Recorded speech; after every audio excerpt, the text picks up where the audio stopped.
Well, good morning, good afternoon, good evening, whatever time it is, wherever you are tuning in. Thank you so much for joining me today for this offering. I'll be doing a Dharma talk here on the topic of loving kindness, specifically recognizing loving kindness, but other aspects of loving kindness as well. A couple of different techniques of practicing loving kindness. And then I will offer a guided meditation, a brief guided meditation on recognizing loving kindness. And so before we jump in to the offering, I do have a few announcements as usual. First, I'd like to announce that I'm offering a loving kindness retreat online beginning January 3rd, East Coast Standard Time at 9 p.m., which is a Sunday evening, and it runs to February 4th. And we will be meeting twice a week, Sundays and Thursday evenings, again at 9 p.m. East Coast time. It's going to be a very beautiful, intensive program. We spend 90 minutes on each of those sessions doing guided meditations and having talks, Q&A sessions on the topic of loving kindness, on the practices of loving kindness, with the idea that we cultivate loving kindness for ourselves and then gradually allowing that loving kindness to ripple out to loved ones, to strangers, to people we don't like very much, and then eventually to the entire world. And I'll be drawing on teachings from the Buddhist traditions, from Christianity, perhaps some Vedanta Hinduism as well there. So it's a non-denominational, totally, completely secular offering. In fact, one of the things I'm very passionate about is offering contemplative teachings in a completely secular fashion. So if that's a concern of yours, don't worry. There'll be no particular religion or faith emphasized in this retreat. Now, another concern that often comes up, I get questions, what if I can't make one of the sessions? What if I can't make it at all on Thursday evenings, for example? All of the sessions will be recorded. They're done via Zoom, which has a great recording feature, and those will be made available. So whether you can make the live sessions or not, doesn't matter. You'll have plenty of time to catch up through the recorded offering as well there. So there'll be lots of contact time, lots of time for Q&A. I'll be very available for the retreat participants. So that is one of the great benefits of this format. So again, that's January 3rd to February 4th. I'd also like to announce that I am accepting applications for one-on-one meditation sessions online. So if anybody here is interested in either starting a meditation practice or deepening one you already have, I am accepting applications for those one-on-one offerings. For more information on the one-on-one studies, go to my website, www.suchsweetthunder.org. And on that website, you can click on the online studies page, and that will give you all of the details you need to know about that. I'd also like to make a brief acknowledgement here that this is being broadcast through the Contemplative Light Facebook page. So if you're tuning in through Contemplative Light, thank you for joining us. And thank you to Contemplative Light for inviting me. It's an honor and a privilege to be hosting these sessions through Contemplative Light as well as on my own pages. If you're not familiar with Contemplative Light, if you're visiting this video via recording or through Such Sweet Thunder, or through my website page, do go visit www.contemplativelight.com. They have some amazing contemplative offerings, some amazing meditations, some study programs there, all in the spirit of waking up. So very, very wonderful offerings there. Okay. So on into today's program. And so before we launch into the talk, I would like to do just a 2 or 3 minute guided meditation. So in this meditation here, we'll really use these few minutes to bring ourselves into the present moment. And so I'll ring the meditation bell, the same bell you heard at the beginning of the program here. And I'll just do a bit of guiding. This is really to allow our heart to open to the words of the teaching, my heart and your heart. To allow the words to land through the ears and into the heart. And towards the end of the guided meditation, I'll invite you to visualize somebody who has extended you kindness into your life. We just visualize this person. We might remember the kindness that they extended. And only do that if that feels available and comfortable for you. If that doesn't feel available and or comfortable, you can just continue with the breath and the body. That's fine as well. Okay, enjoy this very short practice.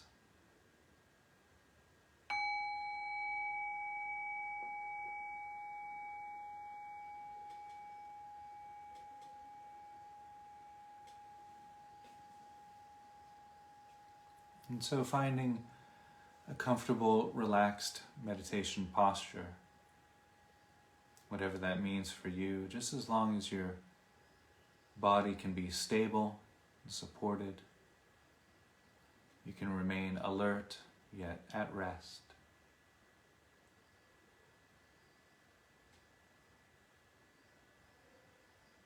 And this can be done with your eyes open or closed, whatever you feel supports you at this moment in this practice.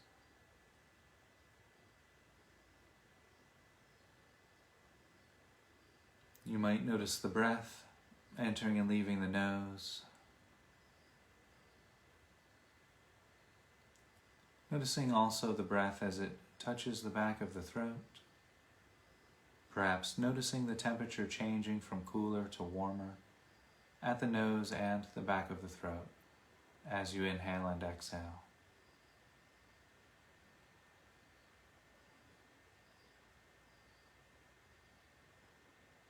You might also notice the rib cage expanding and contracting as you inhale and exhale.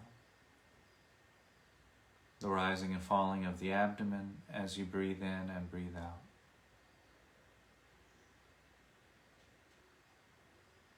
Noticing the back moving out as you breathe in as you breathe out. The shoulders rising and falling with each breath.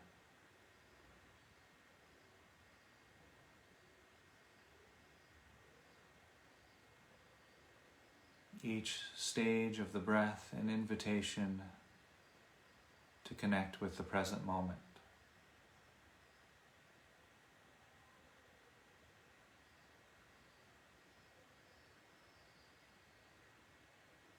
While resting there with the breath, I'll invite you to bring attention and awareness to sensations of feet against the mat or the floor.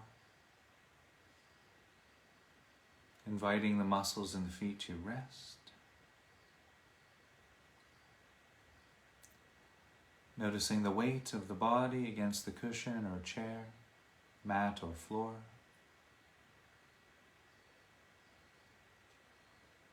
Inviting the muscles underneath those sensations to relax.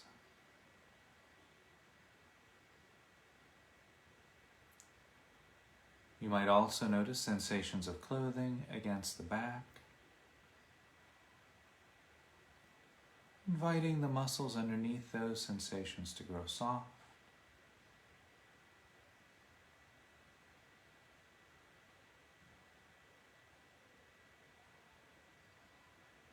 might also notice the hands resting against the body or touching each other.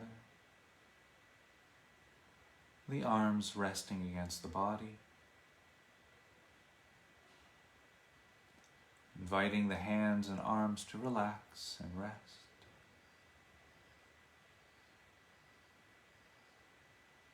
Perhaps noticing sensations arising throughout the back of the neck.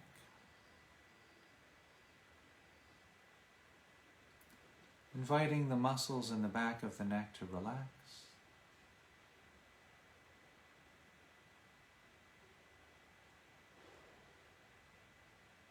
You might also notice sensations arising throughout the cheeks of the face, inviting the muscles in the face to grow soft.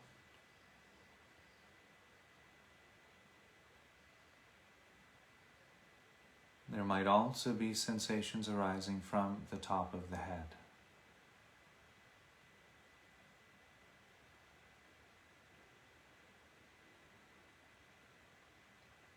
Any of these bodily sensations will work as an anchor, bringing awareness into the present moment experience.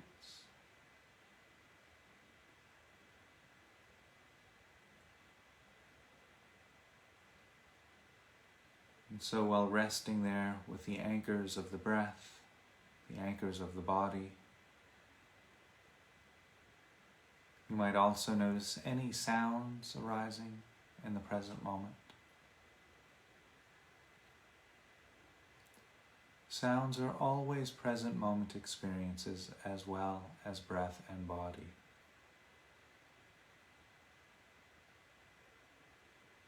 Knowing this, one can allow the sounds to also serve as an anchor into the present moment.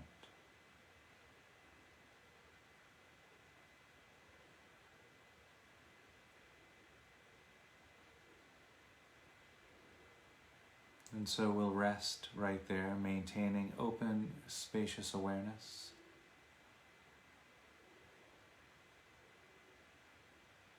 And while resting here in the sounds, body and breath, the invitation here is to visualize or just remember a friend or a benefactor, somebody who gave to your life very freely, without any thought of strings attached.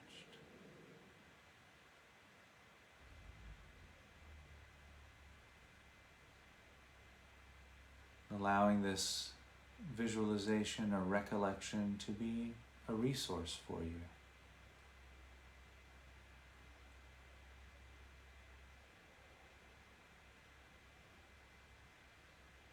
And if this doesn't feel available, this visualization, simply rest in the present moment with the breath and body and or sound.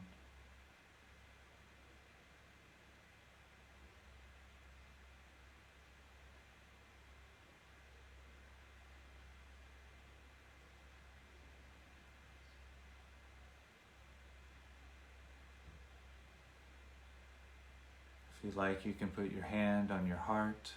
That might help to connect with this recollection of this person of kindness. You could also use a pet, a cat, or a dog.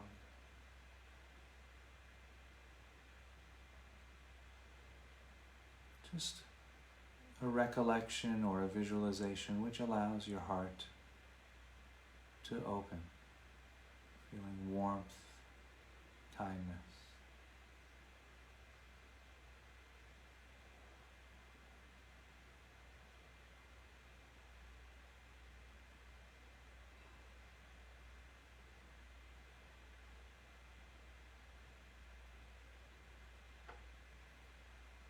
And in the next couple of breaths, we'll begin to pivot out of this meditation practice and back into a conversational space.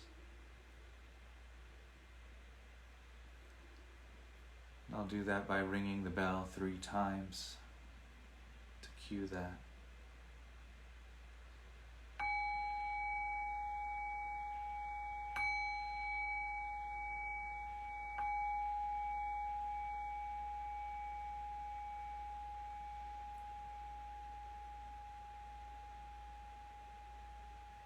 If you are watching this on the recording, if you wish to pause the recording and continue meditating there, you're free to do so.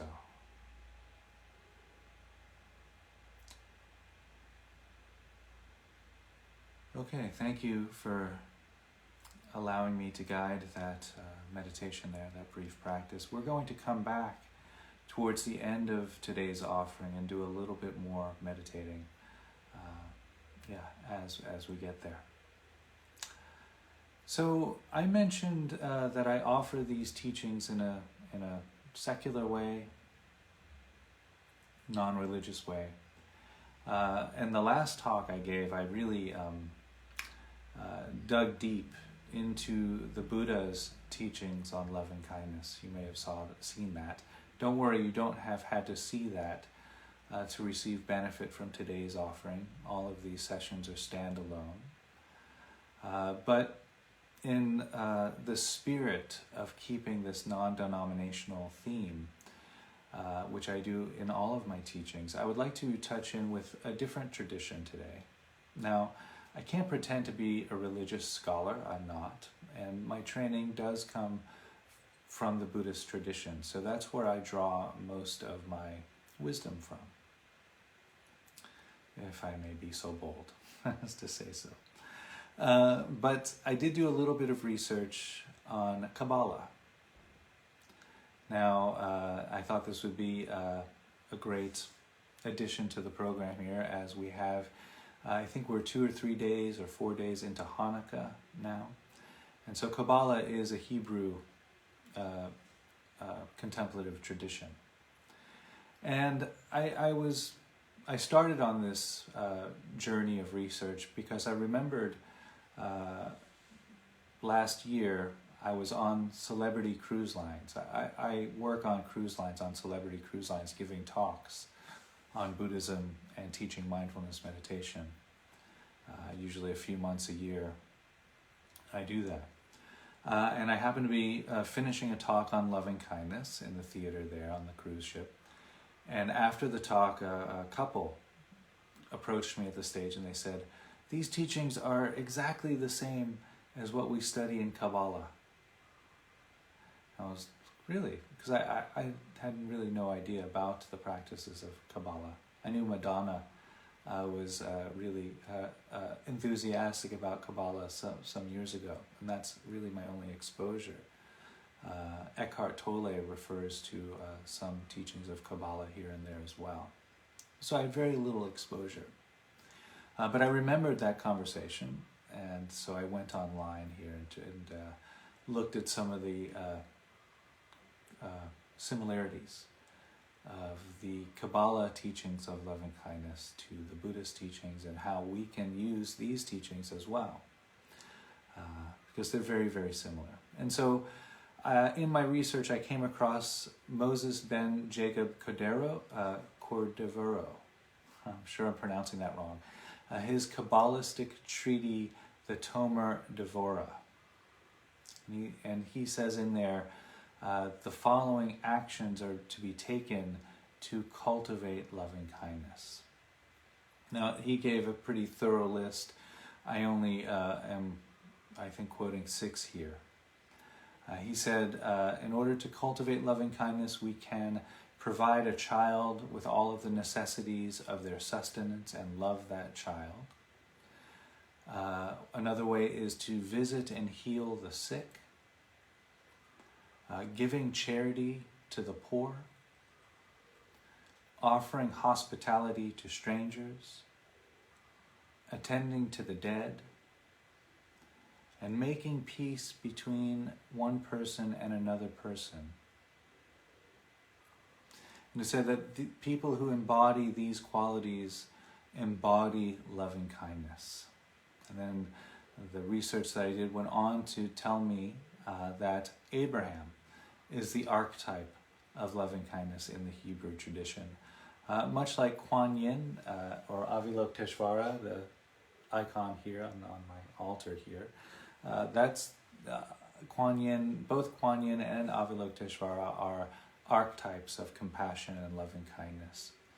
In the Buddhist tradition, Jesus and Mother Mary could be seen as archetypes of loving kindness and compassion in the Christian tradition, and so forth. Now, when I was going through this list here, something really struck me.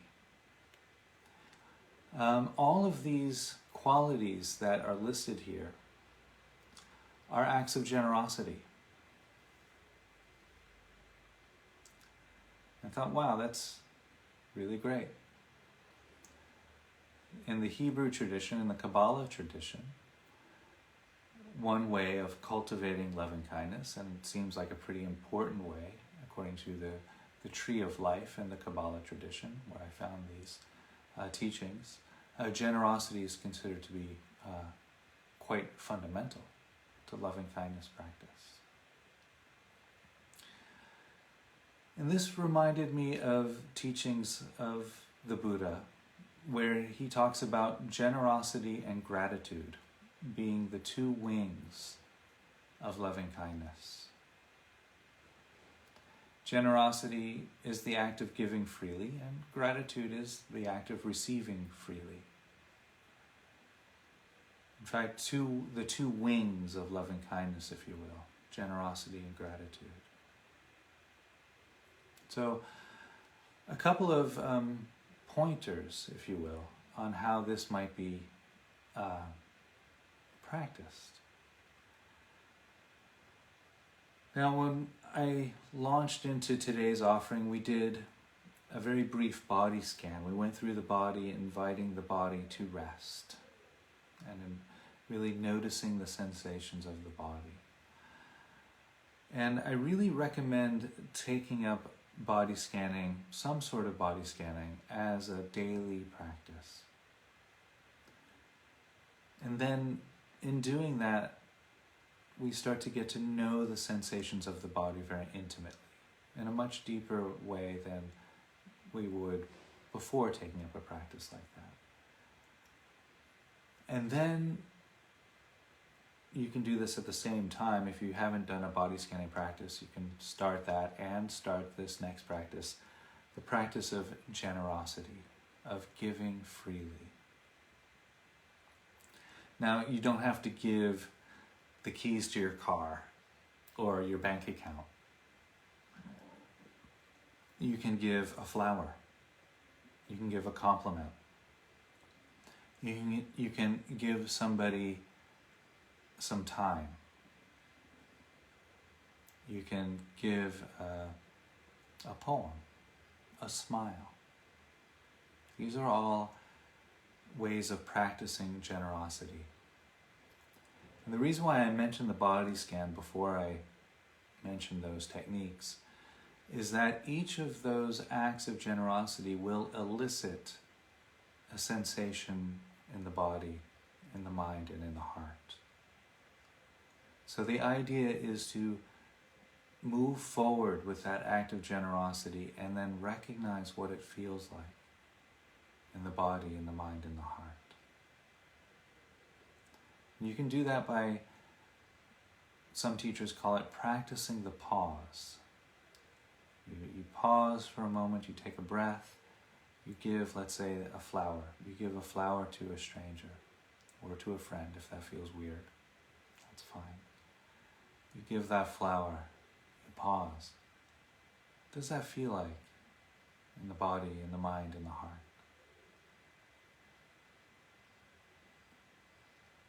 There might be an opening, a warmth, or there might be some sort of resistance, a closing down. That's fine too. We're going to get to working with the resistances in a moment.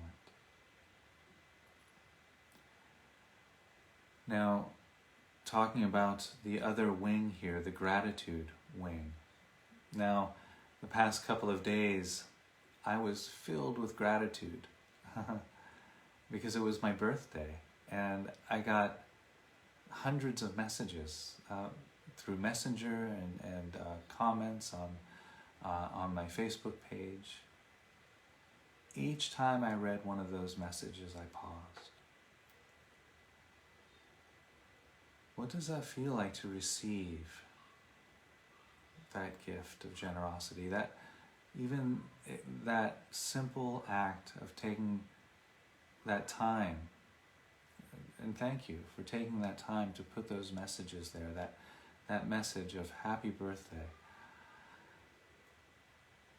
The heart just fills. So thank you for that.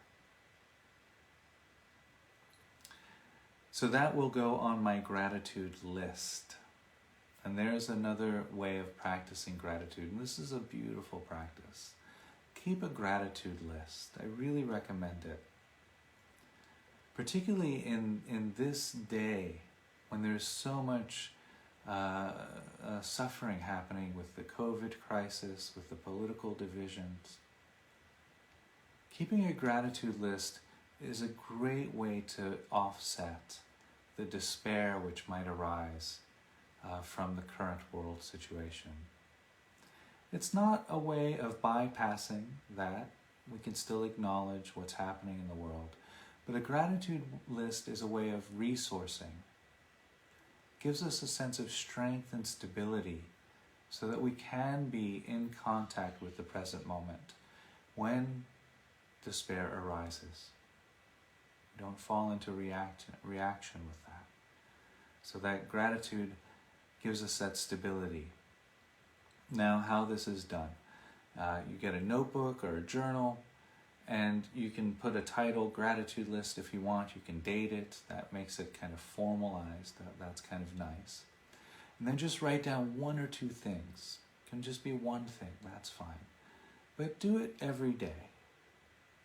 It could be in the morning when you first wake up, or when you go to bed at night, at lunchtime. It doesn't matter when. But write down one thing or two things that you're grateful for that day. It could be all of the birthday wishes. For me, I like to do each birthday wish. So my aunt wished me happy birthday. My uncle wished me happy birthday. So forth. That's a lot. And so each time that gratitude lands in the heart. Now, if you keep a list like that, what happens, even if it's not your birthday, what happens, you start to, you might start to put the same thing every day. That's fine. That's actually okay to do that. That's good to do that. If you're grateful for the sunshine, grateful for the sunshine. The next day, grateful for the sunshine. The next day, grateful for the sunshine. Beautiful. Then what starts to happen, though, is that you start to go about your day, and this might take a week or two. You start to look for things to put on your gratitude list. And when that starts to happen, we start to open ourselves to the gifts of the present moment. Oh, I can be great. I can put that on the list. That stranger smiled at me. I can put that on the list tonight. Or my brother called me. I can put that on the list tonight. So forth, like that. So practicing gratitude and generosity.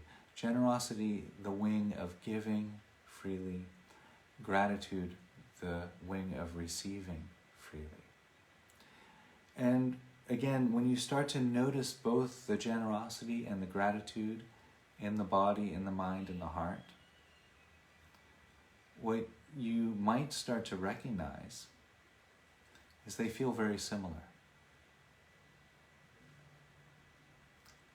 The experience in the body, in the mind, in the heart of giving and receiving turns out to be very, very much the same.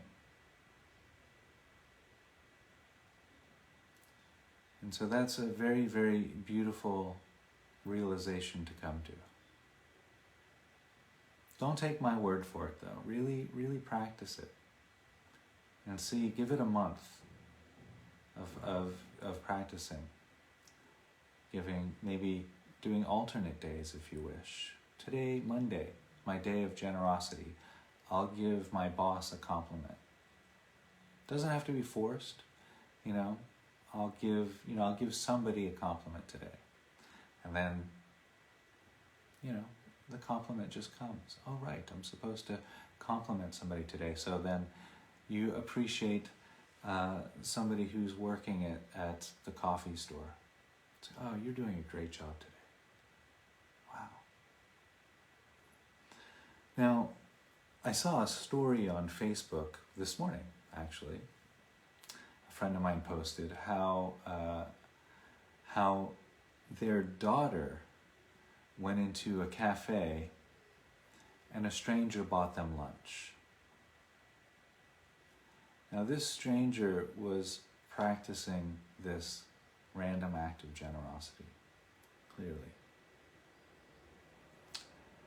Now, the person, the daughter there of my friend, was able to receive that with gratitude.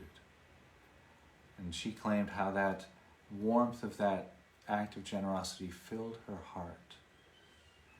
And the daughter went and told her mom, my friend, about this, and it filled her heart too.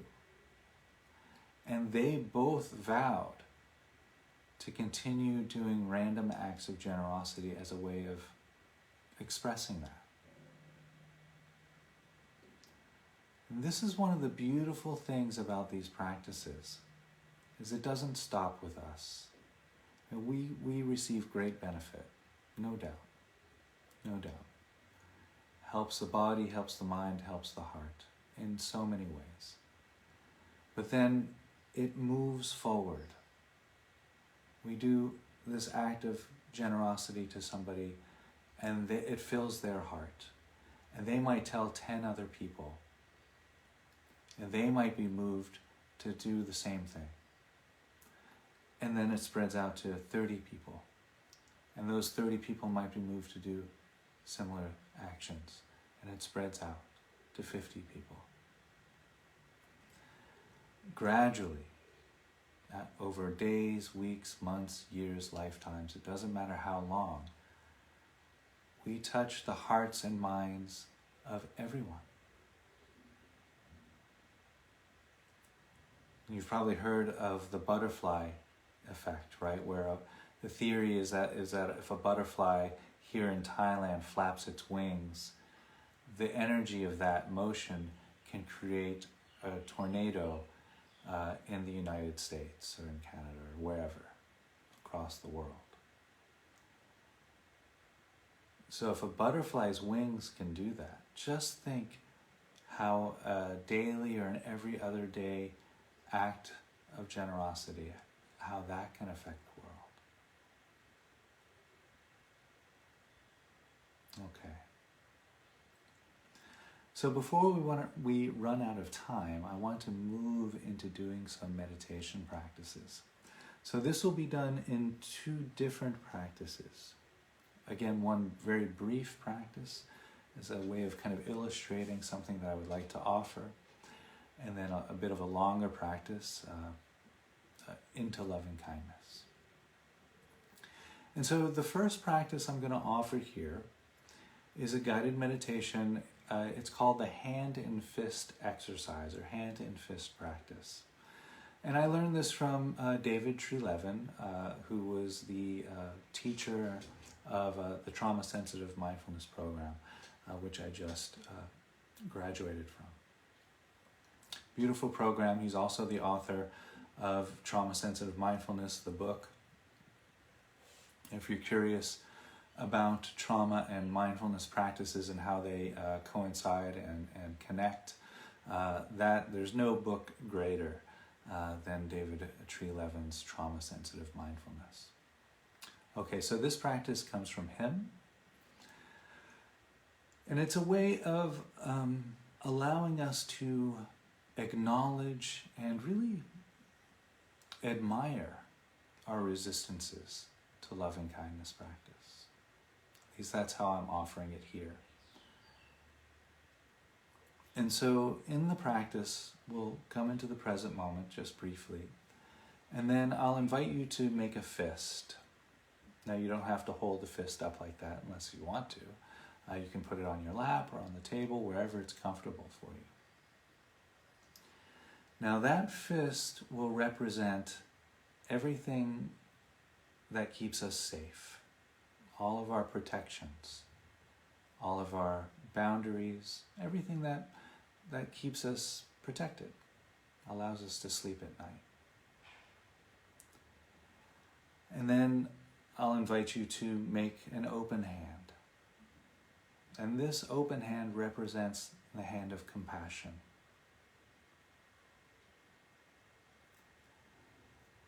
And so in the meditation, we'll acknowledge the fist as our protector, as our resistances.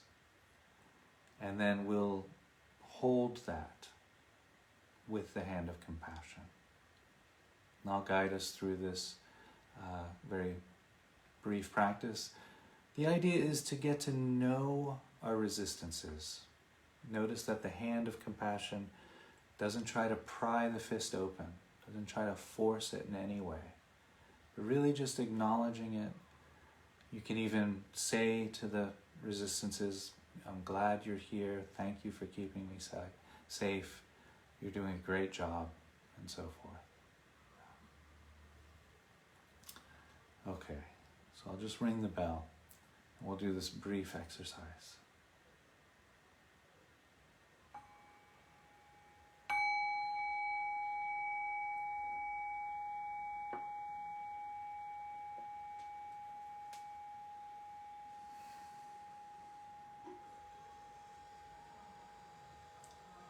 So allowing the body, mind, and heart to rest once again. Coming to the present moment, using any of the anchors that we went through at the beginning of the session. You can notice the breath as it moves through the body.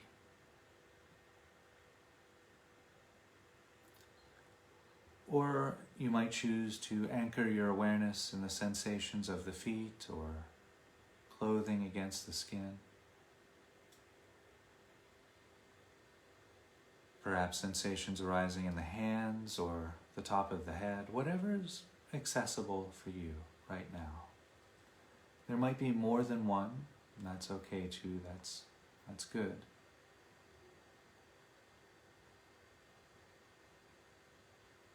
You might also want to use a sound or the field of sounds as a way of bringing your attention and awareness into this present moment. Again, the invitation is to use whatever is accessible for you in this present moment experience.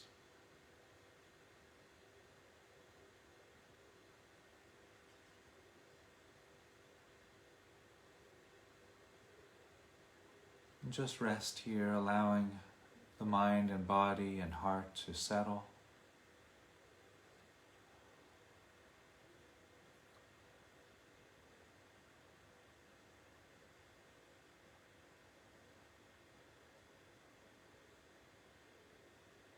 And while resting in this present moment, I'll invite you to make a fist with one hand. And again, only if this feels accessible to you. If you'd rather just stay resting with the breath or body or sound, that's fine. If you'd like to follow along and make a fist with one hand, that's great too.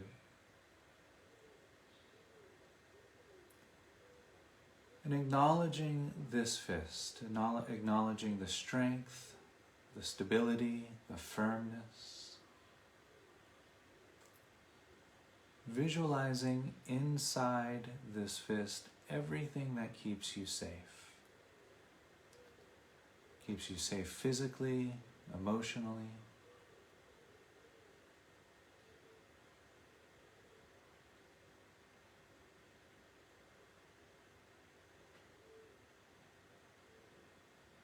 And now I'd like to invite you with the other hand just to keep an open palm with the other hand. And rest the fist in the open hand palm. This open-handed palm, the hand of compassion.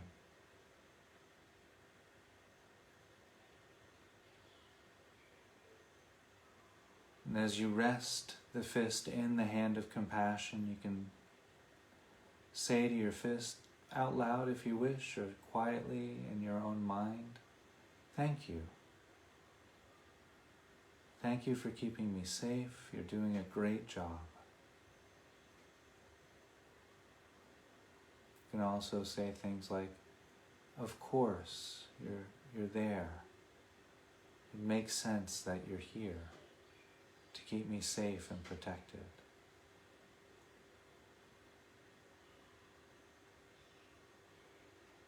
You can even feel the different aspects of the fist, the knuckles, the fingers.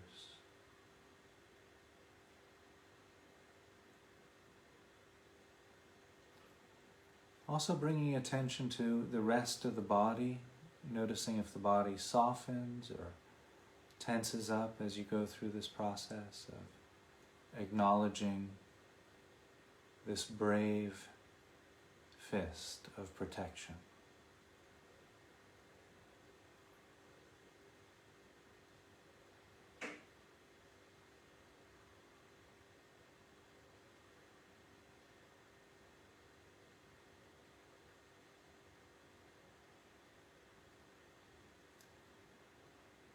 And again, acknowledging this fist, how it keeps you safe, protected,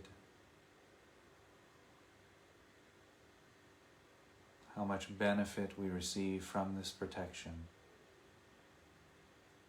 Really allowing the hand of compassion to be the support.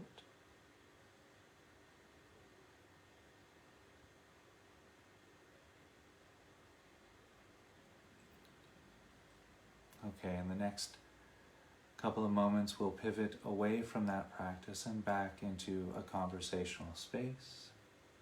I'll ring the bell.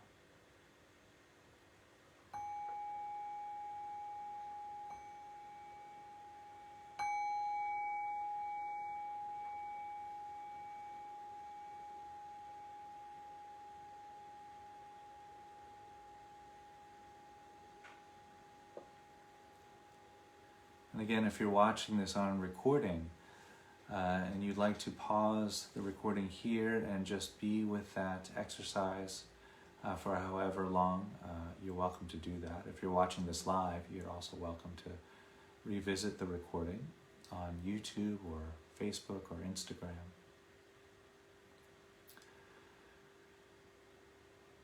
So the reason for that, and you can allow the hand and fist to relax now, the reason we do that is because when we go through the practices of loving kindness, even in the day-to-day practices of generosity and gratitude, you might feel a resistance to that process.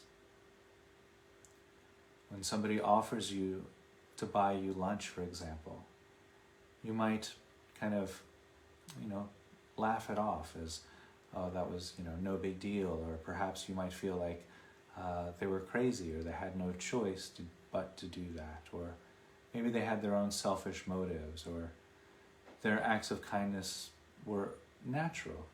Obviously, you deserve that kind of thing. So there are all of these ways where our mind can create a resistance to our feeling that act of generosity. And this can happen in many, many different ways.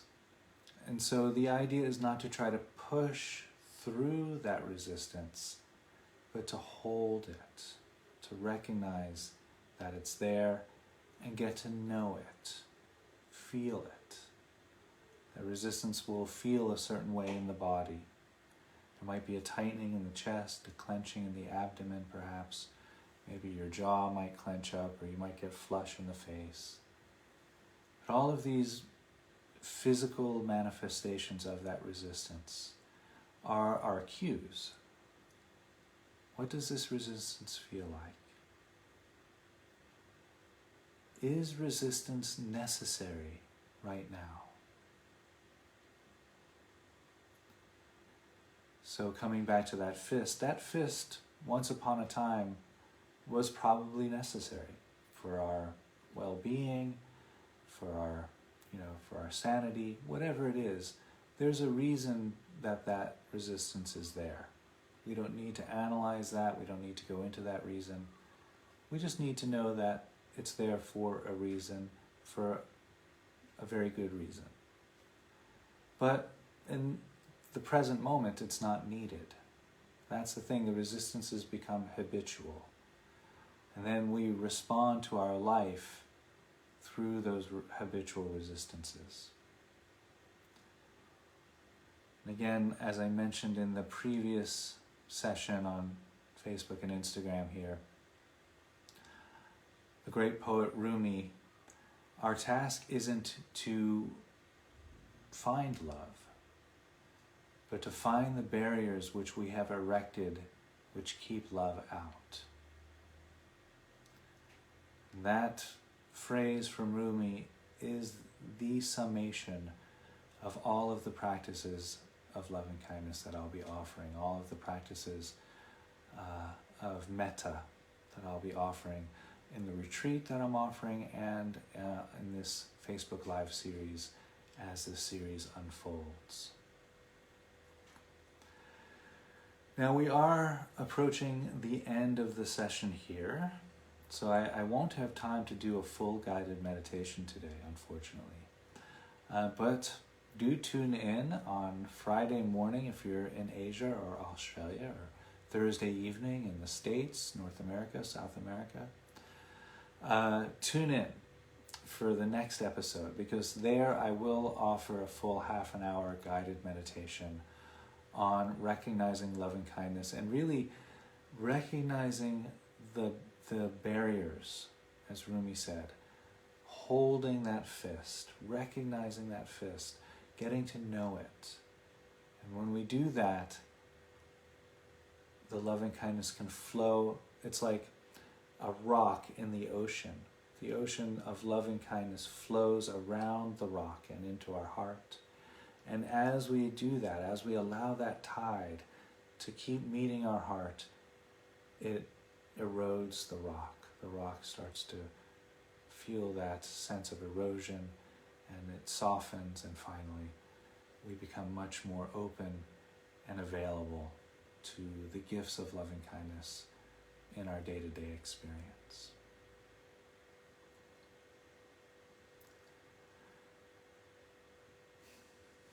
So I think that's all I want to say today. Thanks again so much for joining me. I'm glad you did. I wouldn't be here without you all, and really I learn a great amount each time I do these sessions as well. So I'll see you next time for a full guided meditation. In the meantime, stay safe, stay healthy. I'm not making a political statement when I say this, but the proof, the science is there. These masks do work. So if you find yourself in a crowd, wear a mask, please. The vaccine is right around the corner. And so if you're into taking vaccines, that'll help. I'm going to take mine. But don't get complacent just yet. It's not here yet. So please be diligent. Let's stay safe. And I will see you all Thursday evening or Friday morning for a full guided meditation on loving kindness. Thank you.